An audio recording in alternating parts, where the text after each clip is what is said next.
Jóvenes, buenos días. Vamos a iniciar nuestra clase de geometría de triángulos rectilíneos. Es el primer tema.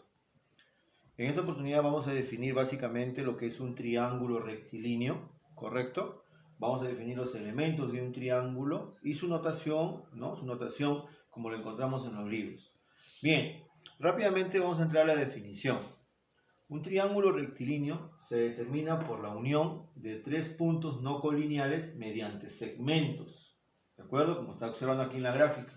La unión de tres puntos no colineales mediante segmentos, repito, ¿no? Ahora, un triángulo tiene la siguiente notación. El triángulo de vértices A, B y C, que se denota triángulo ABC. Simplemente de esta manera lo van a encontrar en tu libro, ¿sí? De esta manera se va a encontrar en los libros la notación de triángulo ABC. Tenemos los vértices que son puntos A, B y C, vértices. Y respectivamente estos segmentos toman el nombre de lados. Lado AB, lado BC y lado AC. También cabe resaltar lo siguiente.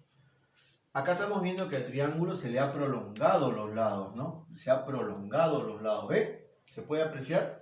Al prolongar esos lados se determinan pues ángulos externos en cada vértice. ¿De acuerdo?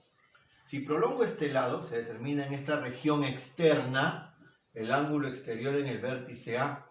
Y si prolongo este lado en este sentido, también el ángulo exterior en este mismo vértice. Por lo tanto, tenemos dos ángulos externos por vértice.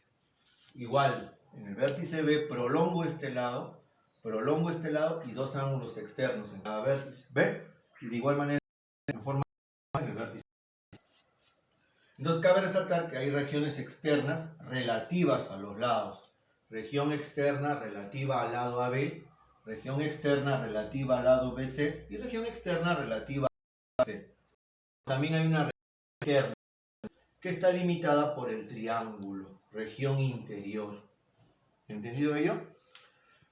Visto los elementos de un triángulo, visto sus regiones interna y externa, visto los ángulos exteriores, también podemos analizar los ángulos interiores, que son tres. Sus medidas son las siguientes, ¿no? Lo denotamos con las letras griegas alfa, beta y la letra griega tita. Esas vendrían a ser las medidas de los ángulos interiores. ¿Entendido? Entonces quedemos en algo. Encontramos que tenemos tres ángulos internos y tenemos en total 6 ángulos externos. 2 por vértice.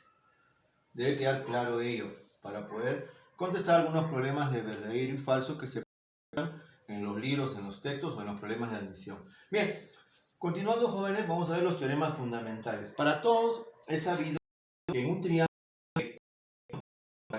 las medidas de sus tres ángulos internos es igual a 180 grados. La suma de las medidas de sus tres ángulos internos es 180 grados sexagesimales. Eso se puede demostrar trazando una por este y aprovechando un tema anterior a este que se hizo en cuarto de secundaria, ¿no? Ángulos entre paralelas. Entonces, recordemos el triángulo, las medidas de los tres ángulos internos es igual a 180. También, segundo teorema fundamental, la suma de las medidas de dos ángulos internos me da como resultado el externo que no se encuentra al costado de estos dos. La suma de las medidas de dos ángulos internos me da como resultado el ángulo externo que no se encuentra al lado de estos dos internos. Es igual a beta. La suma de ellos es el exterior. Tercer teorema. La suma de las medidas de los ángulos externos, considerando uno por vértice, solamente uno por vértice, es igual a 360 grados. Tener mucho cuidado con ello, ¿ya? La suma de externos, considerando un vértice es 360. Recordamos al inicio que eran ¿cuántos externos? 6. ¿Recuerdan? 6. Si a ti te dicen que la suma de externos es 360, esa afirmación sería falsa. Porque son 6 externos. ¿Cuándo es 360? Cuando es por vértice. Un externo por vértice. Hay que hacer ahí les hago un recalco porque no le vayan a preguntar eso en verdadero y falso. ¿Correcto, chicos? Cuarto teorema. En un triángulo rectilíneo hay una relación entre las medidas de los ángulos y las longitudes de los lados, muchachos. ¿Sí, jóvenes? Las medidas de los ángulos. ¿Qué se dice?